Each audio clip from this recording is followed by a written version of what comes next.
yung panahon ng Kili TV, yung Kili TV block, nagkakaroon ng mga ganito dati. Nakakamiss nga.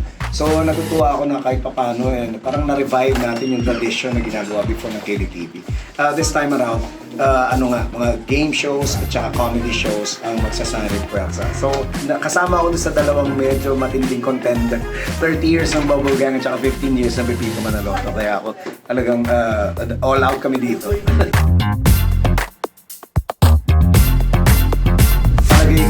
I-compare ko siya sa isang character na ginagawa ko, si Tatalino. Very wise na siya at marami na siya pinagdaan ng iba't ibang era ng types of comedy, yung style ng pagka-comedy, and ito yung pinaka-challenging na era sa kanya. Itong panahon ng mga Gen Z, so panahon ng mga snowflakes. So dahil nga ito yung pinaka-mahirap at pinaka-challenging na era ng comedy, si Tatalino ang makagawa ng paraan. Talagang makakahanap siya ng kasagutan.